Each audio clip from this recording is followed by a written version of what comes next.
Alors, on va continuer. Je pense qu'il nous reste 2 chansons. Mais j'aimerais ici témoigner de quelque chose qui m'était arrivé. Je pense que vous êtes tous au courant de tout ce qui m'était arrivé. Mais je pense que dans chaque problème qui arrive dans la vie d'une personne, il y a des objectifs que Dieu poursuit. Premièrement, c'est que l'homme qui passe par des difficultés doit garder les souvenirs de la bonté de Dieu dans sa propre vie. Deuxièmement, c'est que les personnes qui voient la personne et qui observent sa vie doivent aussi constater les traces de l'amour de Dieu. Il faudrait que dans ce qui t'arrive, que les gens t'observent et disent « Dieu est avec lui ». Il est important que dans ce qui t'arrive, que les hommes, même le méchant, t'observent et concluent que toi, tu as la chose de Dieu, que Dieu t'a fait du bien. Vous savez, c'était pas Moïse qui avait obligé à Pharaon de constater les doigts de Dieu. C'était Pharaon lui-même et sa bande. Pharaon lui-même et ses hommes qui ont constaté que cette fois-ci, c'est les doigts même de Dieu. Je prie pour qu'au milieu de ton problème, que les hommes constatent les traces de l'amour de Dieu. Que les gens se disent que Dieu est passé par sa vie. Que les gens se disent finalement, malgré tout ce qui lui est arrivé, Dieu aime ses frères. Vous savez, j'étais à Lubumbashi. C'est un grand témoignage. Je pense que les jours où Dieu me permettra de faire un concert, peu importe le lieu, je commencerai par ce témoignage ici. J'étais à Lubumbashi. Déjà, premièrement, j'ai été averti de tout ce qui devait se passer et j'ai souffert de ça pendant beaucoup de temps. Et c'était pas facile pour moi parce que de nature, je suis une personne qui généralement souffre avec mes problèmes seuls. J'ai du mal à partager, j'ai du mal à dire les dangers auxquels je suis en train de faire face, ce qui n'est pas toujours bon, mais parfois c'est aussi important, mais je pense que j'en fais de trop. Ce qui a fait que depuis un certain temps, j'ai commencé à souffrir de ça. J'avais trop de pression autour de moi.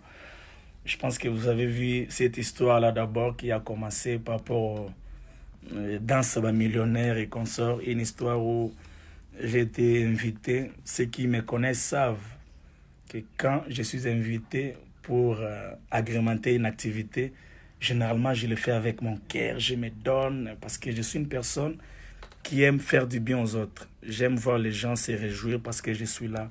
C'est un peu un autre côté de moi.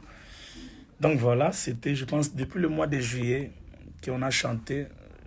Ça s'est passé à 6 h du matin, je me rappelle encore. 6 h du matin, j'ai été appelé pour faire la surprise à notre bien-aimé frère. Donc voilà, et puis imaginez que c'était depuis le mois de juillet, et puis c'était passé. Mais quand ces pressions-là ont commencé, comme de nature, j'ai un problème d'estomac, tout ça, c'était pas facile pour moi, mais j'en parlais en personne, mais j'en souffrais énormément. Bizarrement, ça créait beaucoup de choses en moi. J'avais un souci de cœur. Je pense que depuis le mois de décembre, je viens d'être guéri par Dieu, mais en tout cas, je pense avoir fait 2-3 mois où je ne dormais pas la nuit. Parce que j'avais des chaleurs au niveau de mon cœur, c'était compliqué de dormir. Quand je suis allé à Lubumbashi, avec la pression de tout ce qui s'est passé, il m'est arrivé une nuit, je me rappelle, j'étais logé à l'hôtel de Lubumbashi. Je ne sais pas comment est-ce qu'on appelle ça, l'hôtel du gouvernement, je pense. Voilà. Comme j'avais souvent du mal à respirer quand je dormais, je me souviens une nuit, cette chaleur-là a commencé, ça me faisait souvent au niveau de mon cœur. Et puis cette fois-là, ça quittait mon cœur jusqu'à aller sur ma tête. Et je commençais à me forcer pour ne fût-ce qu'avoir la force de toucher le téléphone de l'hôtel pour appeler l'hôtel parce que ça devenait compliqué pour moi. Mais je n'avais plus cette force. Et je vis cette chaleur quitter ma tête pour arriver jusqu'à mes pieds. Au point que je n'étais pas blessé, mais makile biminga na lisape munene. J'ai coulé du sang. Et je vis ça. C'est pas un rêve, c'était quelque chose de comme ça, authentique. Et je pense que c'était, je pense, après, si je ne me trompe pas, ça n'a pas fait 30 secondes. Après quelques secondes, c'était à 3 heures. 3 heures vers 3h15. Après quelques secondes, c'était comme si je courais et puis on m'a stoppé brusquement. Et puis, paf, c'est comme si on m'avait arrêté dans un course que j'étais. Et puis, j'ai arrêté de respirer et j'étais mort. Lorsque je suis mort, c'était vers 3h, 3h15. Je me suis retrouvé dans un monde où il faisait très noir. Il y avait beaucoup d'arbres, beaucoup de calbitous et consorts. Et c'était comme je dormais. Donc j'étais en culotte, blé et cinglé. Et puis je me dis, oh, mais qu'est-ce que je viens faire ici? J'avais trop peur. Je me suis dit, oh, je suis allé en enfer ou quoi? Qu'est-ce que je fais ici? Et puis j'attends quelqu'un qui me dit derrière moi, une voix qui me dit derrière moi, non, toi ta place n'est pas ici, ta place c'est là-bas. Et j'ai eu l'image, pour vous qui êtes déjà allés aux États-Unis, vous voyez quand vous arrivez à New York, j'ai déjà été dans beaucoup des États aux États-Unis, mais je vous dis que New York la nuit, quand tu quittes quelque part pour New York la nuit, c'est extraordinaire. Vous voyez comment est-ce que vous voyez des lumières là? C'était exactement comme New York, mais ce n'était pas quelque chose que je voyais comme si j'étais dans un avion, mais là je les voyais comme ça, tout droit. Il m'a montré, il m'a dit, ta place n'est pas ici, ta place c'est là-bas. J'ai commencé à courir et j'ai chanté Elongananga. Elongananga en train de courir pour aller là où on me montrait. Et dans l'entretemps, je vois subitement l'entraîneur de PSG, de Paris Saint-Germain. Même morphologie, même personne. Moi, le Paris Saint-Germain, ce n'est pas mon équipe préférée. Je pense que ceux qui connaissent, ils savent que mon équipe préférée, c'est le Real de Madrid. Et mon joueur préféré, c'est Cristiano Ronaldo. Mais je vois l'entraîneur de PSG, il était habillé en pantalon kaki. Et il avait un t-shirt de... Je me rappelle encore de ces films qu'on regardait quand on était enfant junior. Ils ont souvent des t-shirts manches longues avec beaucoup de couleurs. Kaki, jaune et tout ça, mais les jaunes dominent beaucoup plus. Il était en pantalon kaki avec ses t-shirts. Il est entré dans ma chambre, il m'a dit... D'abord, il a commencé à rire. Dans l'entretemps, moi... Je suis en train de courir de l'autre côté pour aller à New York, selon qu'on m'avait montré. Et lorsqu'il entre dans ma chambre, il me dit, tu ne mourras pas. Et puis je lui dis, non, écoute, tu sais de toutes les façons, mais connaissant comment est-ce que je suis, je ne saurais pas supporter même 3 jours avec tout ce qui m'est arrivé. Donc, il m'a dit, non, tu ne mourras pas, tu dois vivre. J'ai dit, non, s'il te plaît. Déjà là où je pars, c'est tellement beau. Si je rentre encore, on va me tuer. Je finirai que par mourir. Je vais faire des crises d'estomac, des crises de cœur. Je finirai que par mourir. Laisse-moi aller. Bien-aimé dans le Seigneur.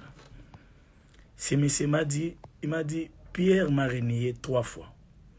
Et toutes les 3 fois qu'il m'a renié, nos yeux se regardaient. Je lui ai dit, ah bon? Il m'a dit oui.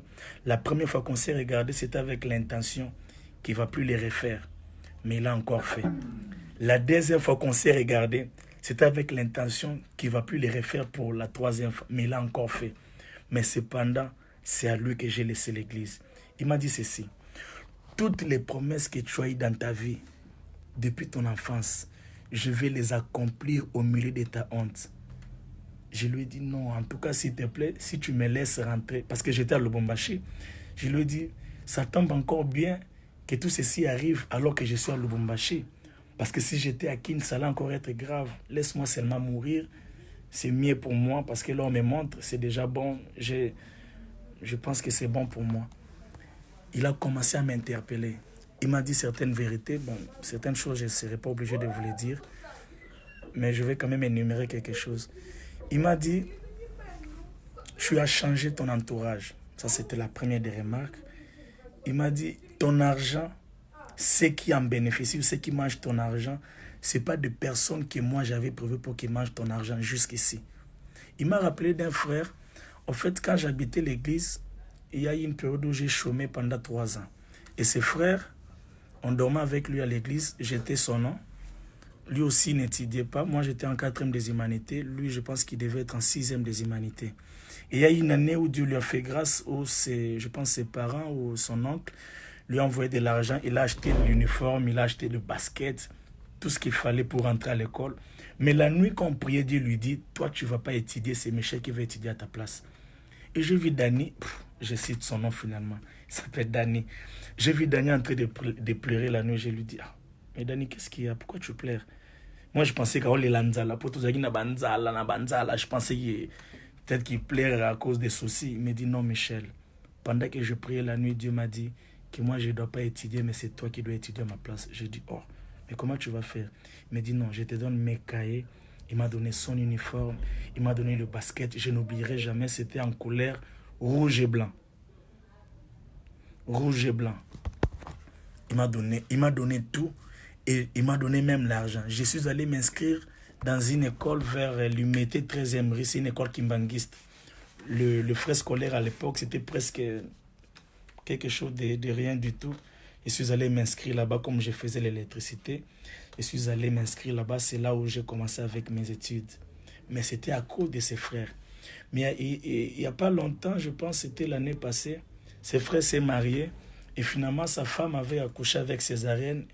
Il avait un gros souci, il est venu me voir à la maison, il m'a dit non Michel, en tout cas, ma femme court un danger et on m'a demandé 1000 $ à l'hôpital, mais je vais me battre pour trouver ça.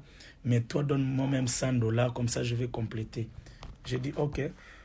Parce que les problèmes demandaient 1000 $. Lui m'a demandé 100 $. J'ai dit, ok, bon, à la place de lui donner 100 $, moi je lui donne 400 $. Mais vous savez, ce coach-là de PSG m'a rappelé ça. Pendant ce temps-là qui s'est passé, il m'a rappelé de ses frères. Il m'a dit, ses frères t'avaient aidé. Si tu as étudié, c'était à cause de lui. Mais rappelle-toi, un jour, il avait un problème. C'est vrai.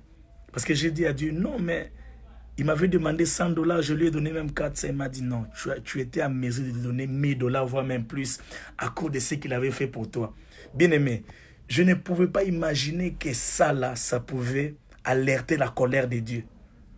Je pouvais tout imaginer, sauf que Danny était venu me demander 100 $.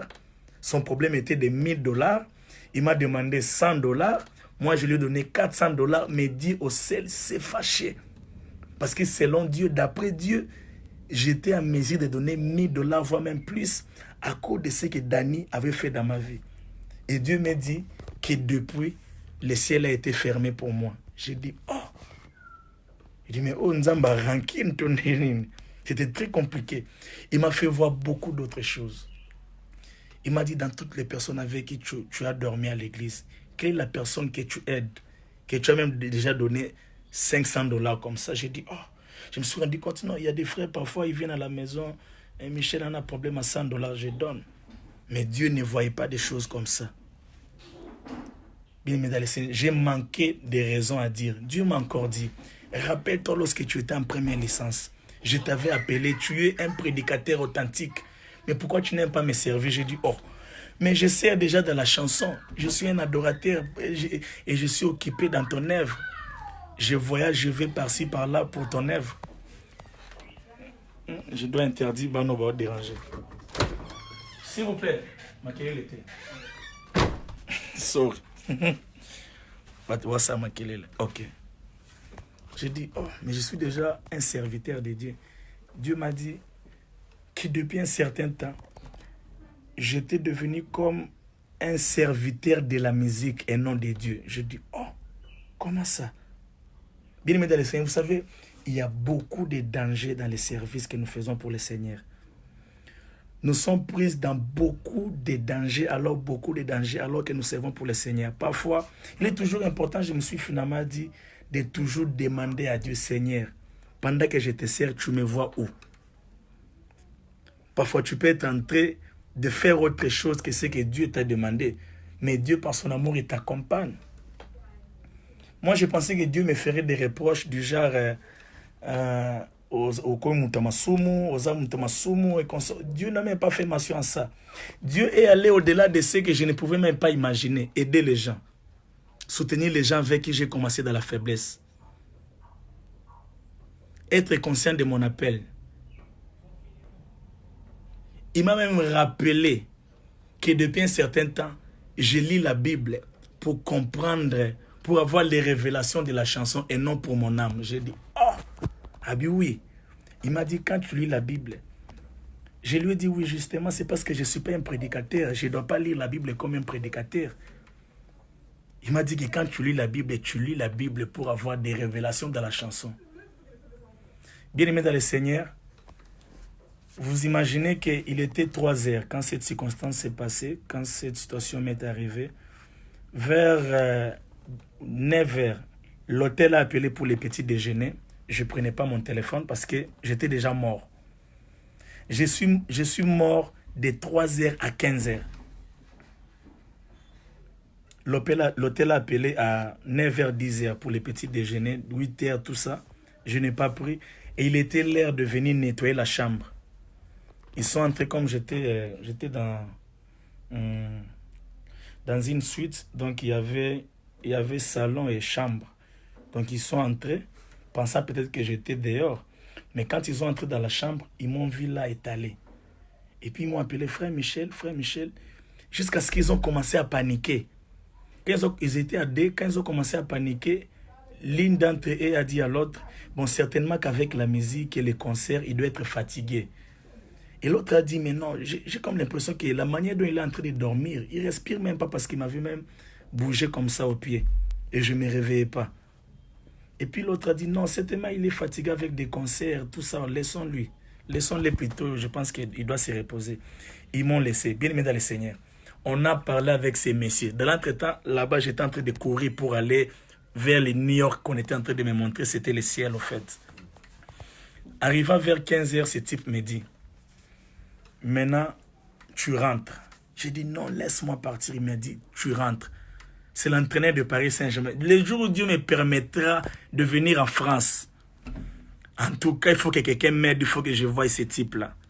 Même pour les saluer, ne fisque. À des fois même, quand je regarde le match du PSG, j'ai des chairs de poule. Ce type-là me dit, maintenant tu rentres. Il était en train de crier sur moi, en train de m'engueuler. Il me disait, maintenant tu rentres. Il me dit encore, maintenant,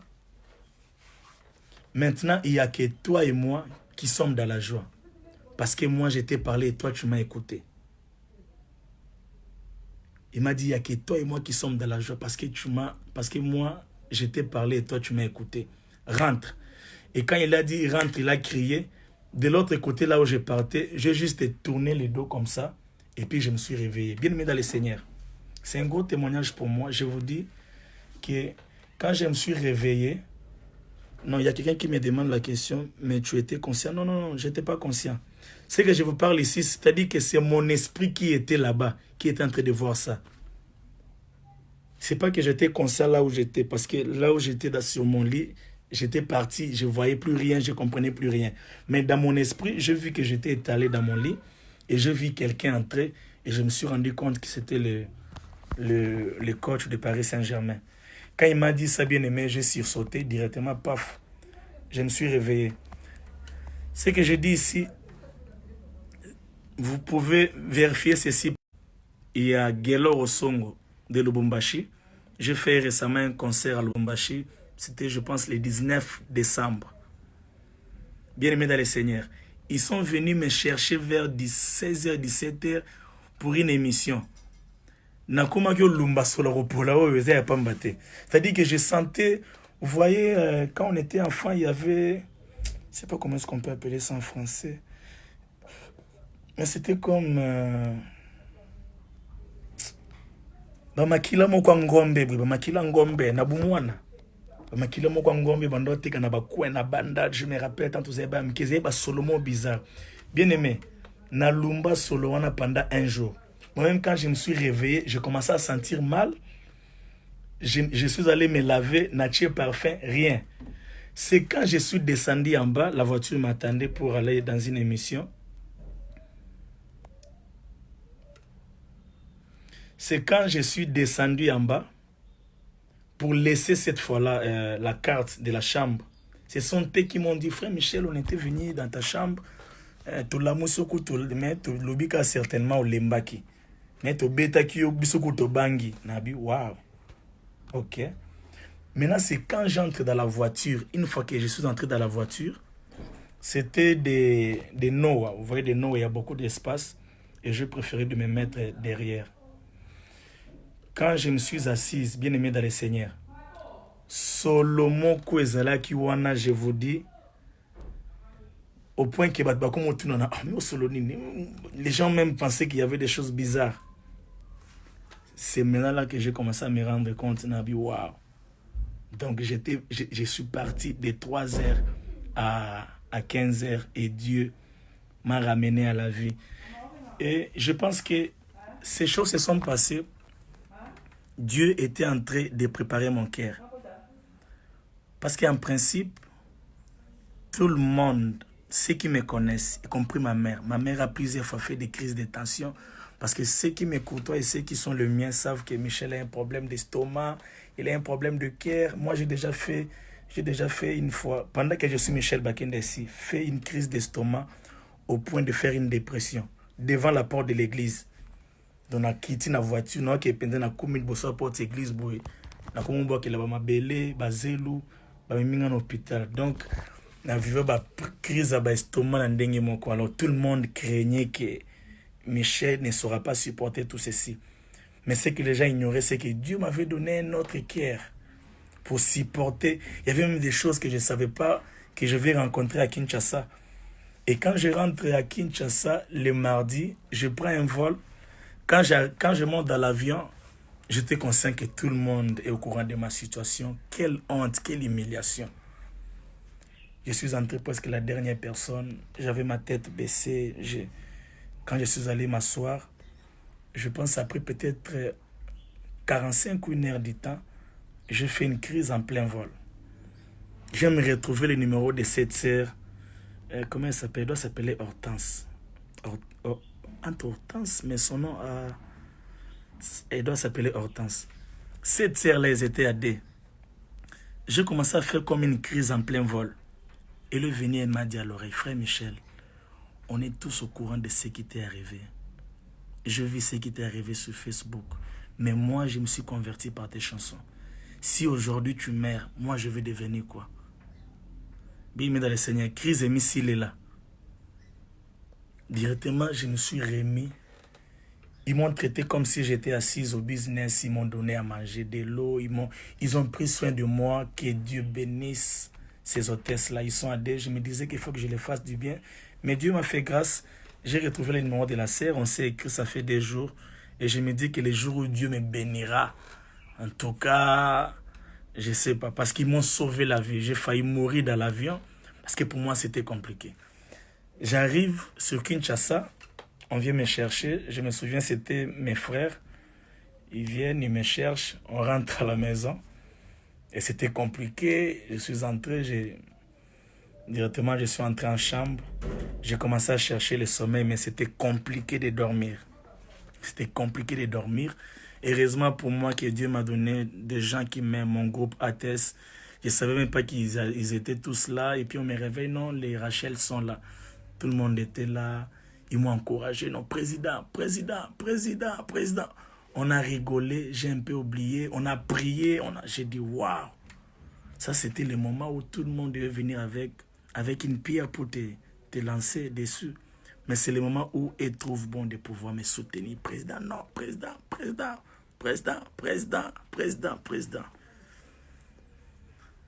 Et cette nuit-là, c'était compliqué de dormir. Mais je me rappelle, le lendemain, je suis rentré à Kinshasa un certain lundi. Le mardi, ici dans ma chambre, il y a même la femme d'Henri Papa qui est venue. C'est d'ailleurs elle qui m'a sauvé la vie cette fois-là. J'étais ici.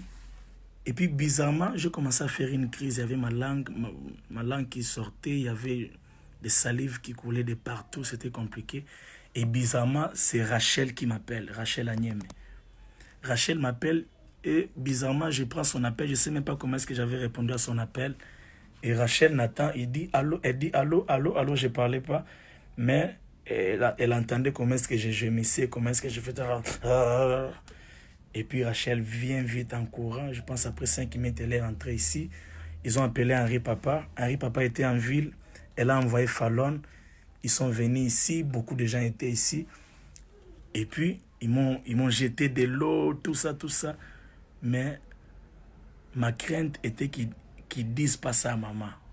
Parce que je me disais que si maman apprend ça, ça sera compliqué. Mais je n'avais pas la force de leur dire non, gérez ça entre vous et que maman ne soit pas au courant. Alors, ils ont appelé l'ambulance pour m'amener à l'hôpital. Pendant que je sortais pour monter dans l'ambulance, non, c'était d'abord la voiture. L'ambulance était en train de venir. Je sortais pour entrer dans la voiture, pour aller à l'hôpital. Dieu a parlé par la bouche d'un frère qui est avec moi ici, que si on l'amène à l'hôpital, il y aurait une photo qui sera publiée sur Facebook, qu'il est mort. Et quand il sera au courant de ça, il mourra bien.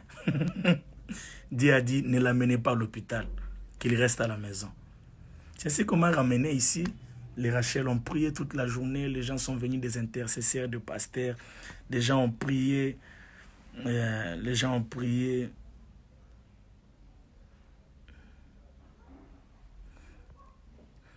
Ah, je pense pas que... Ouais, si je parle comme ça, c'est déjà beaucoup. Je vous dis des choses... Peut-être que je n'étais pas obligé de dire ça, mais c'est déjà beaucoup.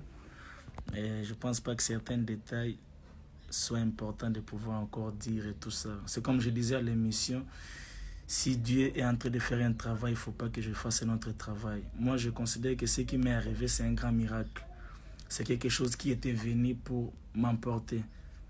Même si c'était par mon erreur, même si c'était quelque chose orchestré par le diable. Mais peu importe, le diable s'est infiltré derrière cette situation pour m'emporter, pour que je ne sois plus. Michel devrait être supprimé de la terre. Vous savez quoi?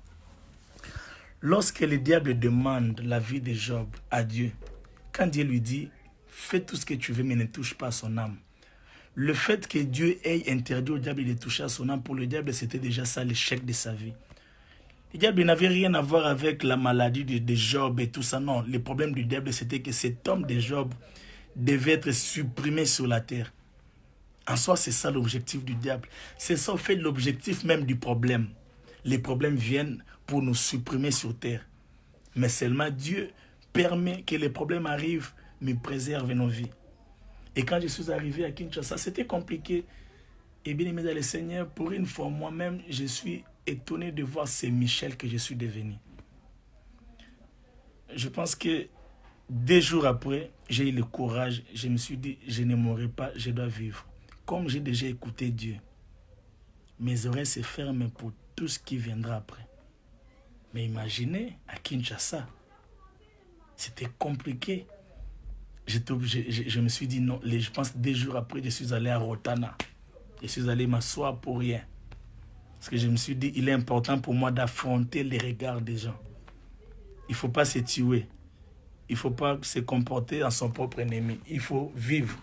Et j'avais des amis de pasteurs. En tout cas, j'ai béni le Seigneur pour tous ces pasteurs qui m'ont soutenu, notamment le pasteur Alpha Lukao.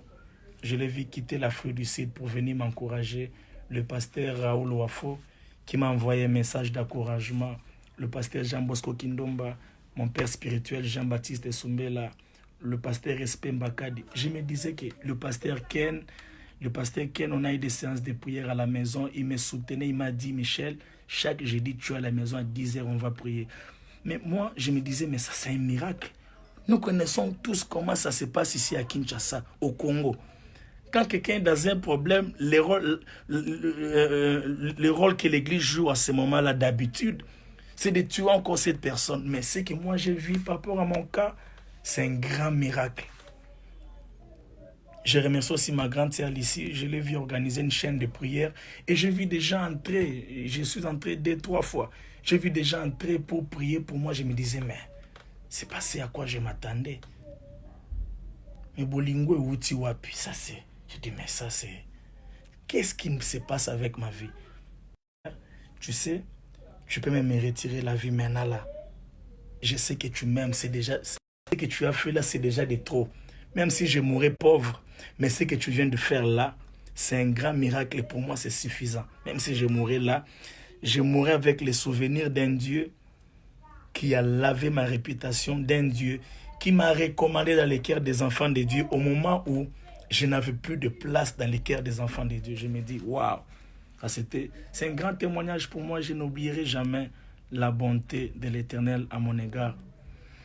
Donc voilà.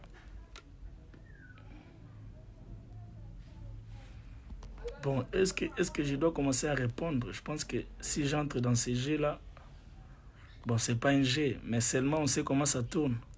Quelqu'un viendra juste pour couper le petit message et puis ils vont dire des choses. C'est ce qui fait peur. Mais sinon, ceux qui me connaissent, ceux qui m'écrivent savent que je réponde. Même par rapport à l'affaire Poison et consort, comme je le disais à l'émission, bien aimé dans le Seigneur, chacun de nous a sa honte qu'il gère parfois lui-même, parfois avec sa famille. Ce n'est pas une gloire que d'être empoisonné. On ne gagne rien dans ça. On ne peut pas en faire une publicité. On ne peut pas faire toute une propagande. On ne gagne rien en brandissant ça. Par contre, ça te rabaisse. C'est une honte que les gens sachent que tu as eu un tel problème. Donc pour moi, je préfère gérer ça seul. Parce que ça m'est arrivé à moi et pas à vous. Donc nous sommes à un moment on était à 800. Maintenant là on est dans les 700. Mais je me dis que tel que nous sommes ici, à plus de 700 personnes, chacun a son problème. Plusieurs ont été empoisonnés ici.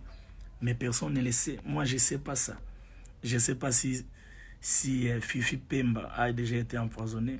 Je ne sais pas si Grâce a déjà été empoisonné. Je ne sais pas si... Donc voilà, donc certaines choses, ça reste personnel. C'est ta vie, c'est ton expérience. Chaque problème qui t'arrive te dévoile une autre image de Dieu. Maintenant, je peux savoir que Dieu guérit du poison. Maintenant, je peux chanter que Dieu guérit du poison et ça sera du vrai parce que je l'ai vécu. Donc voilà, pour ceux qui disent par rapport à ma sœur et tout ça, vous savez, chacun de nous a sa façon de gérer ses émotions. Et